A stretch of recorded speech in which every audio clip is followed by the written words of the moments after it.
Good day guys, so today akong gi-attempt og restore among 35 years na ng sakyanan. Wa pa ko matao ni nani sakyanan na mo.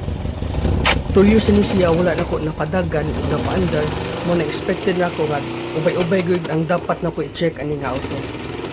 Before ni siya andar 2 weeks ko nag-struggle nga mapangitag pa maagi sa ano ko pagsulbad ang iyang mga problems. For almost 1 year ni under ang vintage na Toto ni wala under ang vintage ting zero has to big ko uhaw kayo.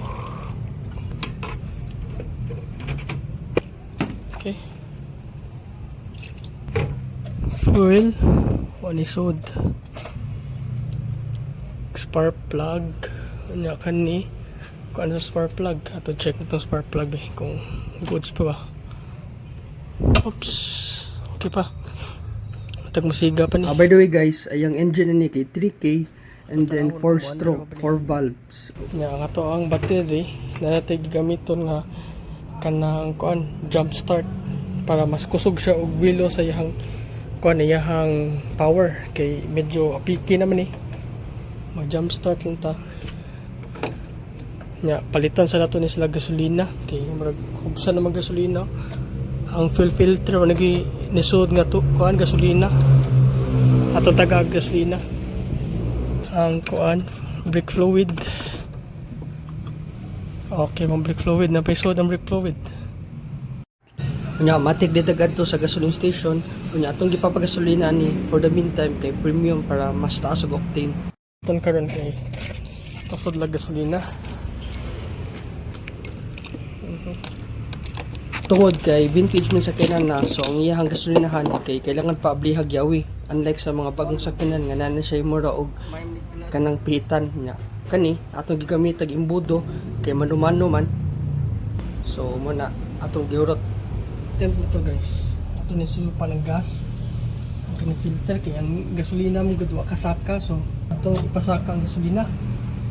So sa kaning nga procedure akong gi-attempt og kanang soyop ang gasolina padong sa engine kay wa mo gay sign nga mabuhi ang sakyanan. Try na to.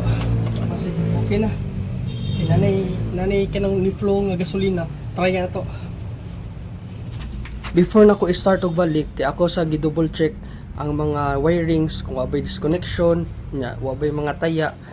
And then akong gi-measure ang iyang voltage o ang iyang ampere kay medyo na weak na mugod iyang battery before ko ni kabit sa jump start. So akong gi-kabit ang jump start niya, ako na siyang gi-check pod balik ang iyang volts. Niya ako nang gi-on o gi-attempt na to og start. Nanay power ang engine, which is good sign.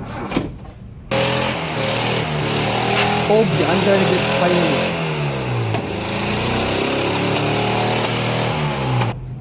Oops, wa pa tamuman napay pinakadako nga problema which is ang upat kaligid ani kay pulse full flat.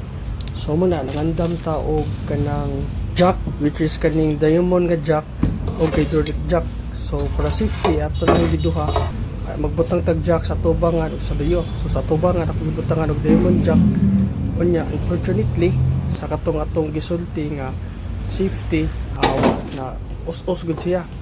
Wa kay matunog so mana atong gibalik og taod unya sa tubangan lagi putangan pud to sa liyo og hydraulic jack which is kanang red mo ni siya hydraulic jack. Dahil laing pamaagi sa pag-operate ang hydraulic jack i-up ug down ra para mo expand unya ang katong diamond jack kay kailangan nimo i-rotate para mo expand. Nahuman na nakog taod ang mga jack so ako nang gi-attempt og liso ang mga volt pero unfortunately kay tungod kay na standby magud ang gahi na ang mga volt ipangtaya na so nangita kog lang pamaagi para di hasol kay nahuwam na lang ko og heavy duty nga air compressor magi kay gikuyogan ko sa kumanghod. So kani nga compressor kaya niya i-inflate ang upat ka ligid simultaneously. Problema lang na to ani kay wa mo gud gauge para sa PSI so aton lang siyang tag-na-tagnaon atong timbang-timbangon nga ma-inflate na ang mga ligid na dili masubraan kay para di mo buto. So fast forward nito sa ikatulong nga ligid. So sa inyong nabantayan, ang air compressor mo automatic siya ug under ug mo refill siya automatically once makuhaan ang iyang tank sa hangin. So nagamit balik sa diamond jack kay na ako'y na-notice sa luyo kay na ay mo problem sa iyang ilugro kung tangkib ni sa gas or tangkib ni sa tubig. So man atong gi-check. Ito ay gamang problema kay to man akong i-jack to ganiha ng jack na tangkis tubig. Hindi ko sure pero may bahong gasolina. For okay na tanan. Ang gate. Ya, doon na ma-flat. Pero hugaw lang gapon kayo. So gipalitan na lang gud siya og bag-ong battery which is genuine Toyota nga battery para lig-on og heavy duty. So man ato nang gikawit, ato na nang gilihaan og secure ang mga terminal. So pasensya na ka sa kuno okay. Lagi init kayo niya. Kuan pa sa kamot tugaw kayo. So masaksi na to ang first run balik sa sakinan kin restore naman na okay na. Kaya masaksi na to after 2 years, mga almost 2 years gyud na standby ang ato ang Toyota Corolla 1978. So dugay-dugay na gid siyang sakyanan na mo. Unya kana karon standby siya almost 2 years. So masaksi nyo ang first run niya nga na kuan siya na restore na. So okay kayo. Ang nakapabilib lang nako ning sakyanan na kay bisag dugay na kay manda wa pa na ko may lisi og engine oil pero ang under niya kay smooth gapon kayo awa iyang minor.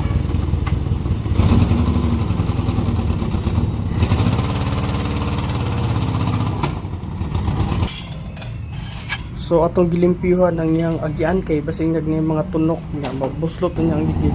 By the way guys, kanina nga garian kay samo din yung palinting. Nya gamito naman nila ang kaninga lot kay sa una kay kuanan mi gini siya sa sakyanan nya karon kay ilan ng tukuran ug balay. So man ang transfer mi sa kanang isuon sa akong lolo nga naapoy dako nga garian. Before na ko siya padaganon gid sa highway, ako sa i-check ang minor.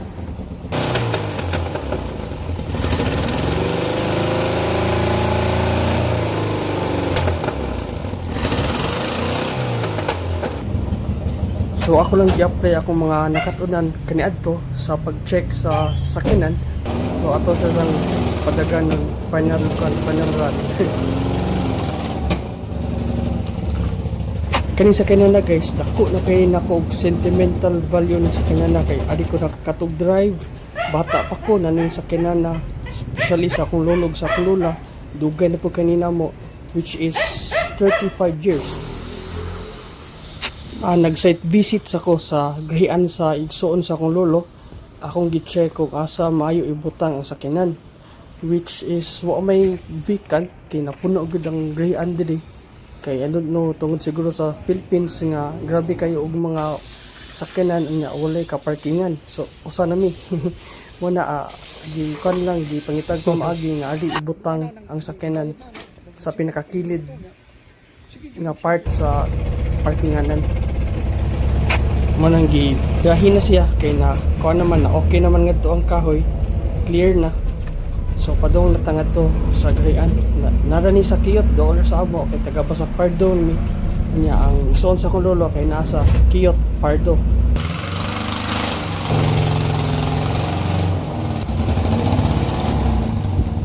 Ang nakaganahan gud ako sa kinan na kay classic ignaw Vin Diesel kay ba na to sa destination which is igsuon sa akong lolo. So ordin ni i-park. So ambot lang kung atiman pa ba na ko ni dili kay medyo layo-layo na. So okay kayo. Bye bye guys, bye bye. Thank you.